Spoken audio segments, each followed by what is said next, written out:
Undead from Universal Studios in Hollywood, California. The monster movie capital of the world.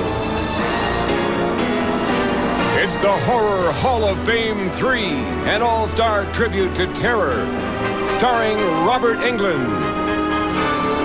With scenes from some of the greatest horror films ever, including Alien, The Bride of Frankenstein, Night of the Living Dead, The Texas Chainsaw Massacre, and many more. Plus, world's screamier sneak peeks at the scariest new monster movies. The creepy comedy of The Amazing Jonathan.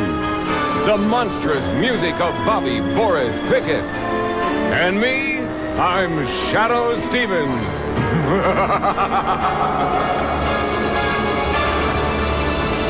The Horror Hall of Fame is brought to you by Nightmare, the interactive video board game that will thrill you with an hour of frightening fun. Butterfinger Candy Bars. Menon, makers of Speed Stick antiperspirant and deodorant. And by F.C. Johnson's Toilet Duck. Ladies and gentlemen, please welcome your host for the Horror Hall of Fame 3, America's #1 scream idol, Mr. Robert Englund.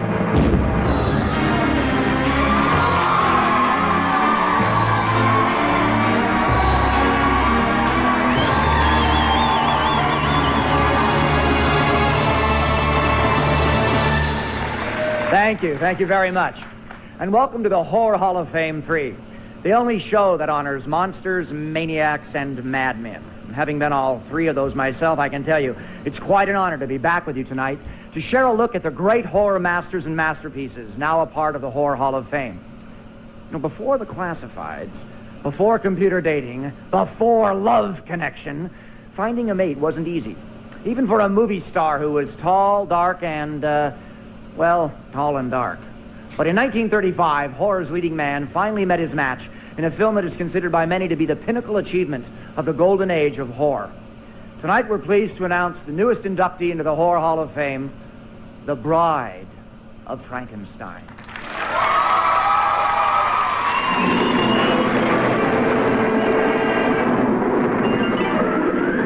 The story behind The Bride of Frankenstein began one stormy night in 1816. As lightning flashed, it sparked the imagination of 18-year-old Mary Wollstonecraft Godwin. Her vision of a hideous phantasm and his half-mad creator became the basis of her novel, Frankenstein. It was performed on stage as early as 1823, and this rare silent film clip is from the first screen version, produced by inventor Thomas Edison back in 1910.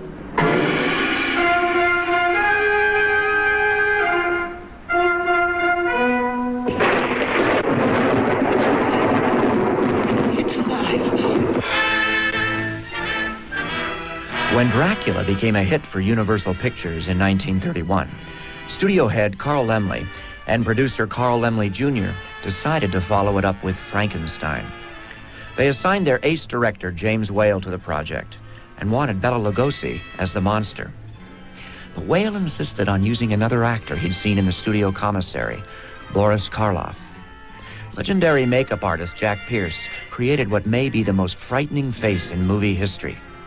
And Karloff, under 50 pounds of putty and padding, was able to make the monster touching and terrifying. At first, the Laemmles felt the film was too gruesome to release, but Whale soon convinced them it could be a blockbuster. So, with an eye towards future Frankensteins, they quickly reshot the original ending, hinting that Henry Frankenstein might survive. The monster, however, wasn't so lucky. Or so it seemed. While James Whale went on to refine his wry style in films like The Old Dark House and The Invisible Man, and Boris Karloff's fame grew in roles like Fu Manchu and The Mummy, Universal struggled to come up with a sequel to Frankenstein. At first, Whale rejected the project and told the Laemmles, "I squeezed the idea dry and I'd never want to work on it again." And when he finally agreed to do it, he worked very closely with John L. Balderston, the writer, to develop a different attitude toward the subject matter than the first film had. I think he perhaps felt that he had done the story. The Frankenstein tale had been told, and if they were going to extend it this way, if they were going to go ahead and make a sequel, why not have a little fun with it? And I think that's what he did.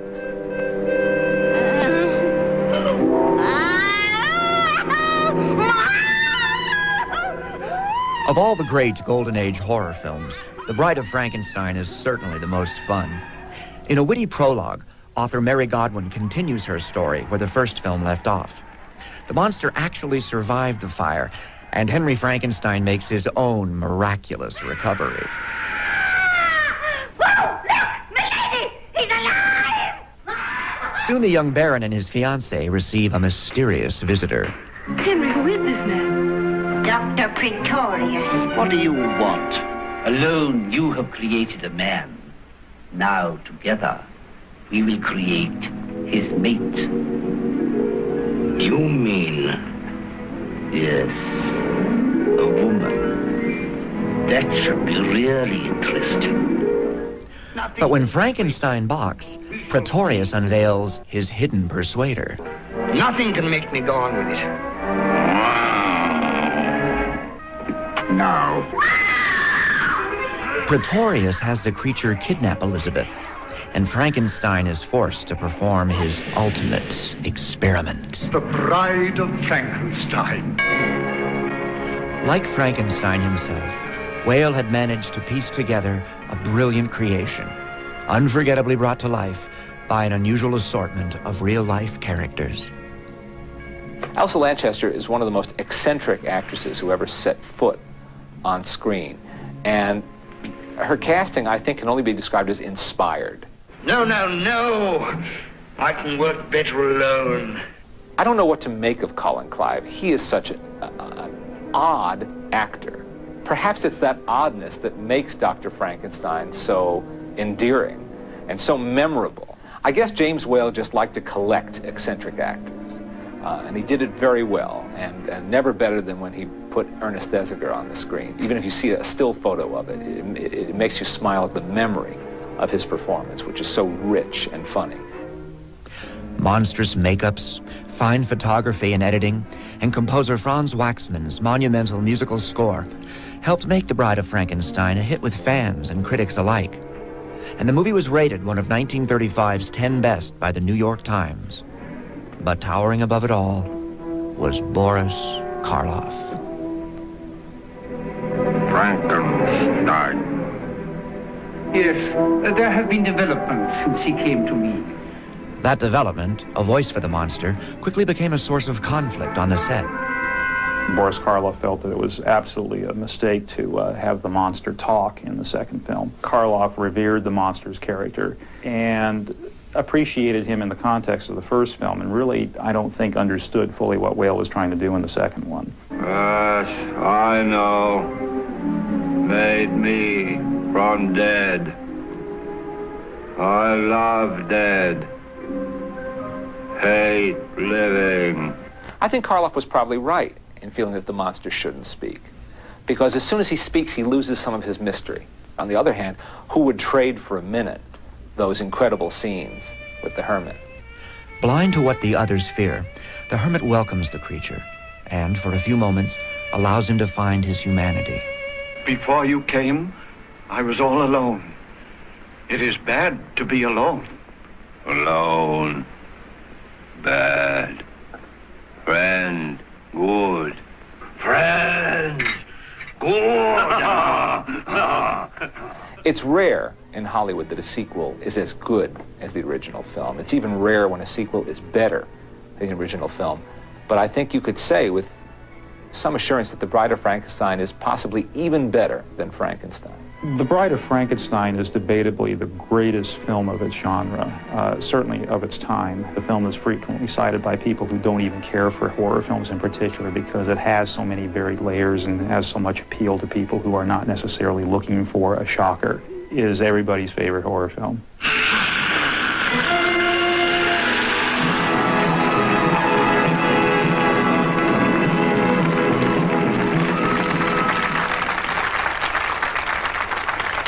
They're a group of truly twisted individuals who spend their time scaring millions of innocent people year after year. No, it's not the IRS. It's the Horror Hall of Fame Board of Directors. In addition to choosing all of our inductees, the Board of Directors also selects the best horror film of the year. Our first nominee features a group that makes Guns N' Roses look like the Brady Bunch. They're creepy, they're kooky, and they give a whole new meaning to the term family values. Ladies and gentlemen, our first nominee for Best Horror Film of the Year, The Addams Family. Aha! Showtime!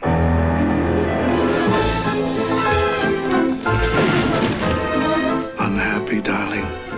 Oh, yes. Yes, completely. May I have the salt? What do we say? Now. Children, put down that antenna.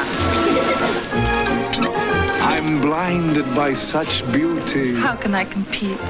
You're twice the woman I am. Look, a new chapter. Don't torture yourself, Gomez. That's my job. Trick or... Coming up, world screamers, monster makeup tips, and the hilarious Houdini of horror, the amazing Jonathan, when the Horror Hall of Fame continues from Universal Studios Hollywood. Our next performer has made numerous appearances on HBO, MTV, and in police stations across the country. His razor-sharp approach to comedy is making him an American institution, and I'm sure you'll agree an institution is where this man belongs. Ladies and gentlemen, please join me in welcoming the Wizard of Odd, the amazing Jonathan. Oh, thank you. Oh, thank you very much. Thank you. We're going to start with a very cool magic trick. You, the lady in the white, do you have a handkerchief? All right, then do this because you got something hanging on your nose. I'm sorry, but it's bugging me and I can't concentrate. We are going to take someone... you with the blonde hair and the black. Could you come up here real quick? Don't even think about it or you're not going to do it. Come on up. Ladies and gentlemen, we have a volunteer from the audience. Now, have we done this yet? All right, we'll do it now. Okay, that was fun. Anyway, this is what's your name? Maggie. I'm sorry? Maggie. I know it's Maggie, I'm just sorry. Anyway, we are going to blindfold Maggie and we're going to try a psychic experiment. She's going to guess something that I hold over her head, even though she's never seen it before. Now, I don't do the traditional blindfold like a lot of magicians. What we're going to use, Maggie, a playing card over your eye and we'll just staple it, okay? And we'll put this one here and we'll staple it and... Oh, are they falling off? Mm-hmm. Okay, well, the staples aren't real good. So we'll just hold it there, if you would, please. And we'll use tape, okay? And we'll just tape that around and around and around. Back. Blindfold. Okay, and, okay, here's something else. Here's something else I got, Maggie. We're just gonna, if you don't mind, put this black sheet over your head. Would you hold that like that, please? Do you have it? Okay, and just so that doesn't fall off. More tape. Okay. I think that qualifies as a legal blindfold. Now, Maggie, what you have to do is you have to concentrate and tell me what it is that I'm holding in my hand. Nobody's going to help you. What do you think? What do you see, Maggie? Ace of Heart and 3 of Clubs. No, see, those are the cards over your eyes, Maggie. You have to look from within. Okay. Is it car keys? No. Is it a car? How the hell can I be holding a car? Okay. Is it something that goes in a car? It's nothing to do with a damn car. Concentrate. Well, can I feel the object, please?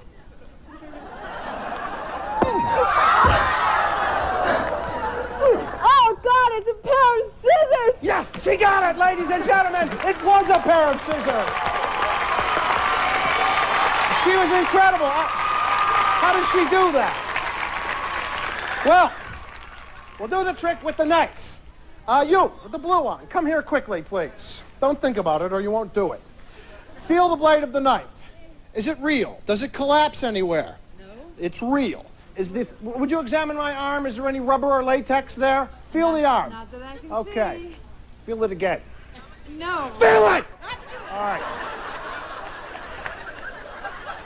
I'm sorry you had to see that, but she was bugging me.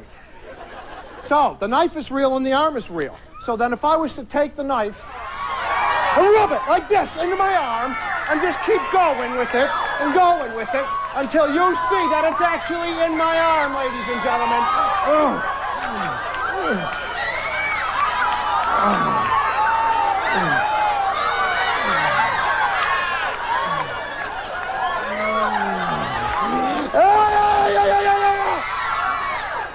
Relax, it's an illusion. Now what you're going to see with a different knife in your arm. I'm kidding, relax. Let's try something. That was fake, okay? Look at the little kids. Don't try that at home. Wait, go to your neighbors and then. No, don't. Okay, what I have here are double-edged razor blades. Where are they? Ah, there they are. These are not fake razor blades like a lot of magicians use. I'm not mentioning names. Copperfield. These are real razor blades. Check it out. They're double-edged, they're extremely sharp, and now watch.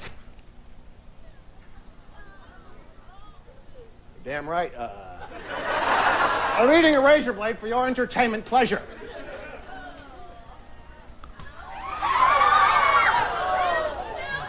They taste like shit. Now, I am going to eat not one blade like a lot of sissy magicians. Copperfield. I'm going to eat 6. No, 5. 6 would be stupid. Each and every blade is a real blade.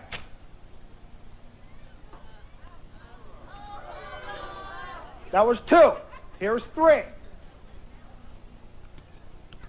Now, in case some of you think it's a trick, ma'am, you again? I want you. No, let the kid in the dorky-looking redhead. Come here. Take the blade. Do not touch the edge of the blade. Make sure that it's real. It's not plastic. It's metal. I want you to place the blade on my tongue.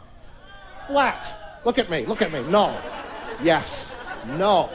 Don't slide the blade. I don't like that look in your eyes. Ah! You slid the blade. Don't slide the blade. I just put it there. I know, but you slipped. You didn't get me. Okay, so he got me. But it doesn't hurt. It doesn't hurt. I'm fine. I'm fine. Look, it doesn't hurt. It was a nick.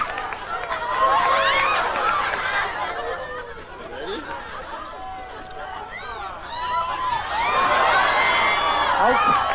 And now, last but not least, number 6.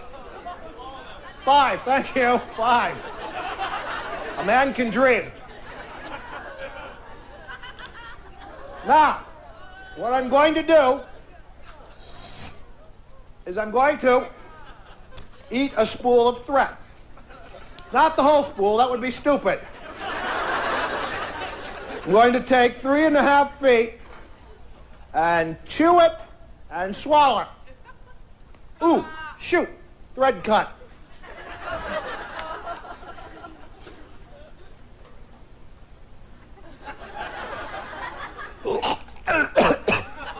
What you're about to see, you're going to hate.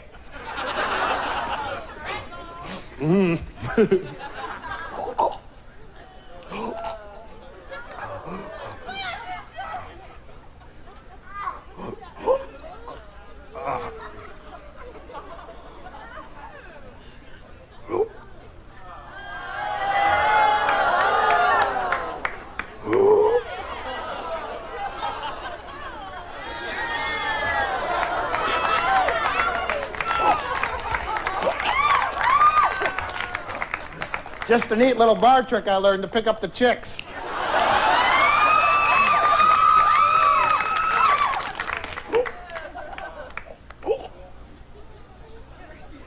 There they are. Ladies and gentlemen, thank you all very, very much. move a bone in your body. We'll be right back with more of Makeup's gruesome twosome and a tribute to the Hugh Hefner of horror. And later, the spectacular sounds of Bobby Boris Pickett. All when the Horror Hall of Fame continues after this. In 1988, this living doll added insults to injury and became a horror sensation. This year, he took another stab at success with a sequel that was anything but Child's Play. Our second nominee for Best Horror Film of the Year, Child's Play 3.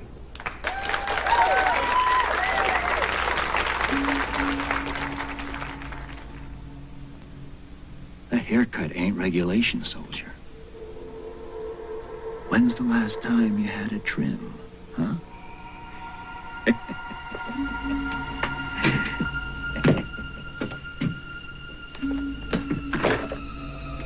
Kiss it goodbye.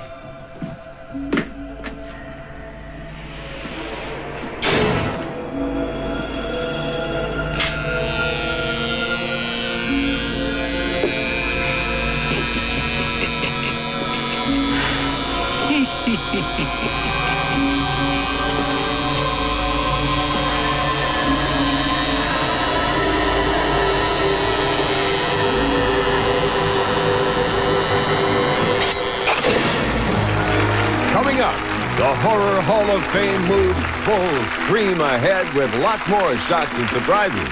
So don't go away. We'll be right back. Hollywood, the Horror Hall of Fame continues with your host, Robert Englund. This year, horror film fans have something really frightening to look forward to. And it's not the price of popcorn. It's the brand new slew of creature features that leaves no gravestone unturned. Join us now for a sneak peek at our scare package of upcoming monster movies. It's the best of the worst we call World Screamers.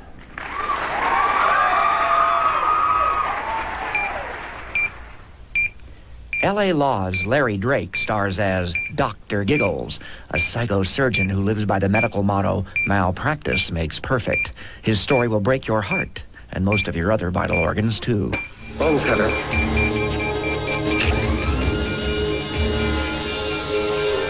Uh-oh. Jennifer? We're dead. Don't worry, it's just a routine operation. The doctor will see you now. To Sleep with a Vampire is the tender tale of a lovesick jugular jockey who finally meets a girl that's just his type. Oh, negative.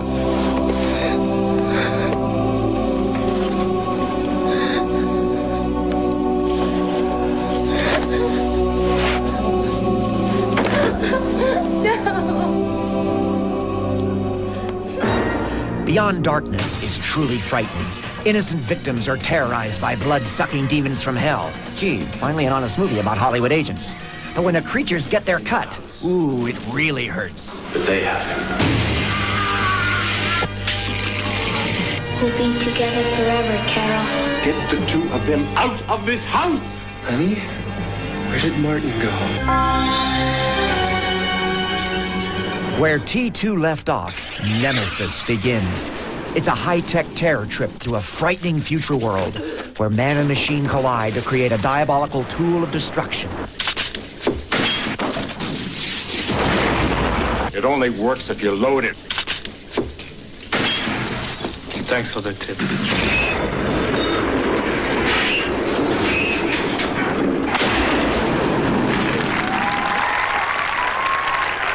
Horror Hall of Fame from Universal Studios, Hollywood. Our fourth nominated film marked the end of the road for Elm Street and for millions of moviegoers. The nightmare is finally over. After rebirths, rejuvenations, and reincarnations, the man you love to hate, my altered ego, meets his final demise in the slash hit sequel, Freddy's Dead, The Final Nightmare. I took all their children away from them. And now, that's over. Come on.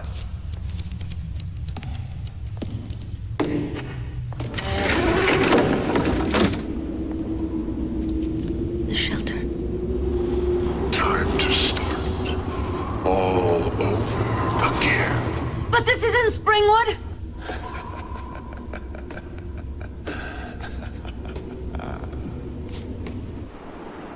Every town has an Elm Street.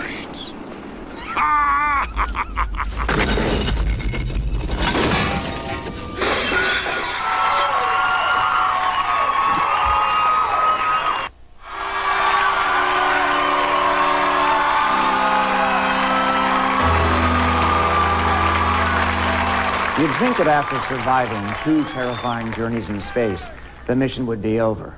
But believe it or not, Ripley's assignment is just beginning. This time, she's a prisoner on a planet where a familiar foe hands out his own death penalty. In our 4th nominee for Best Horror Film of the Year, Sigourney Weaver has her final confrontation and a really close shave with Alien 3. I think it's fair to say that our smoothly running facility has suddenly developed a few problems. I can only hope we are able to all pull together over the next few days until the rescue team arrives for Lieutenant Ripley. It's here. You got Clement. Stop this raving at once. I'm Stop telling you. It's here. Mr. Aaron, get that foolish woman back to the infirmary.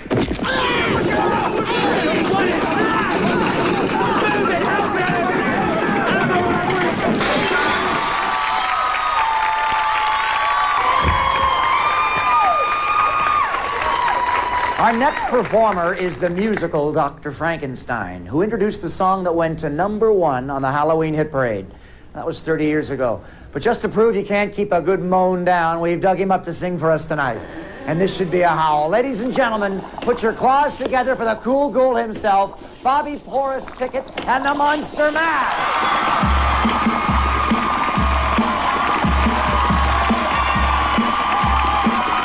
I was working in the lab late one night when my eyes beheld an eerie sight.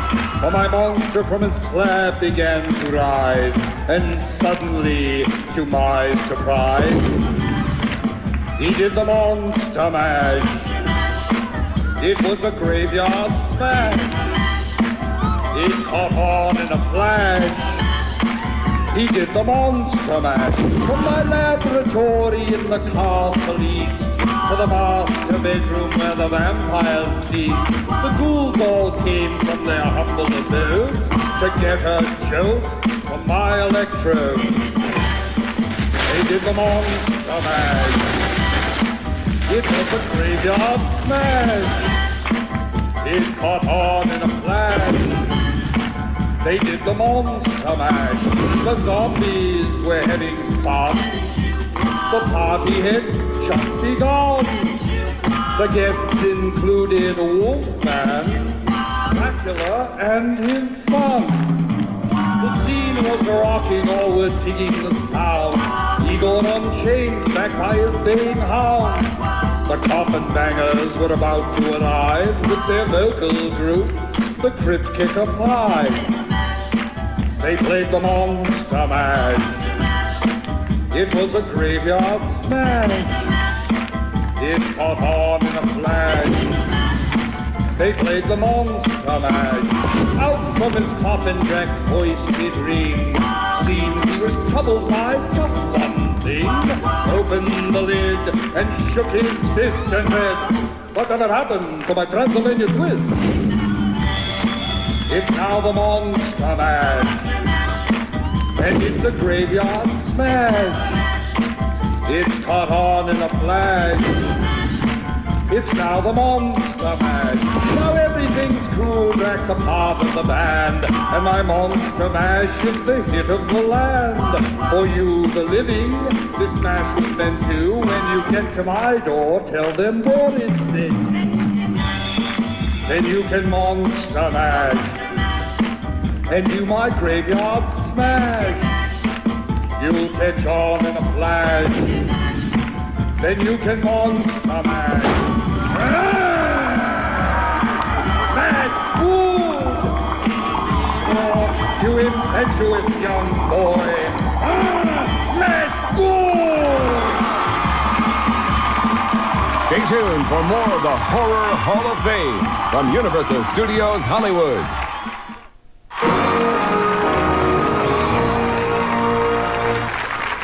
Our 5th nominated film is based on a terror tale by the king of horror, Stephen King.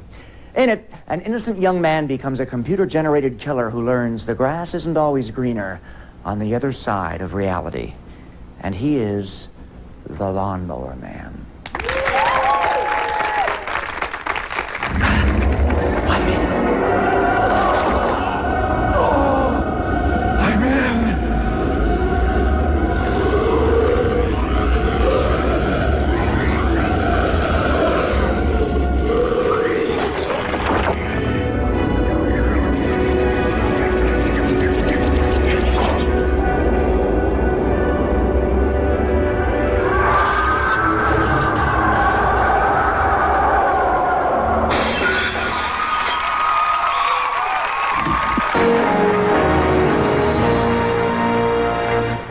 Just when you thought it was safe to go back in the graveyard, our final nominated film resurrected new shocks in a little New England town where death is only the beginning.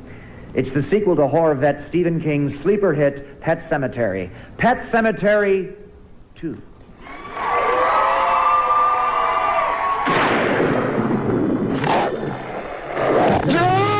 Pick up your family and get the hell out of that town!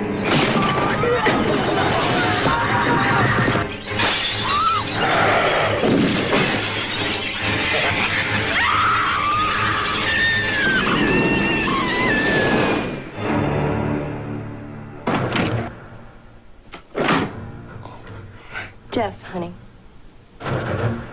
Father and I need to talk. And now we come to the moment we've been waiting for. The winner of the best horror film of the year. The nominees are The Addams Family, Child's Play 3, Alien 3, Freddy's Dead, The Final Nightmare, and The Lawnmower Man, and Pet Sematary 2.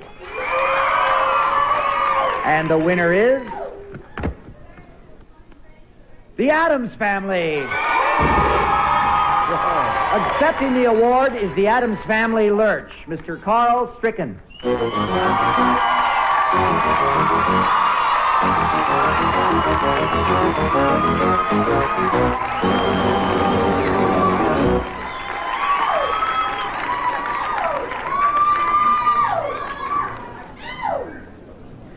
On behalf of the many talented people who recreated the Addams Family for a new generation, I thank you for this award.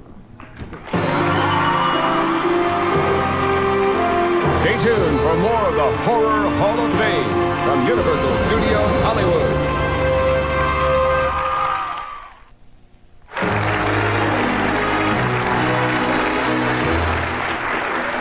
Well, it's time to finally lay the Horror Hall of Fame 3 to rest. I hope you all enjoyed yourselves tonight, and I thank you for joining me. But before I depart, I'd like to leave you with something really frightening to think about. I'll be coming back for more, to host the Horror Hall of Fame 4!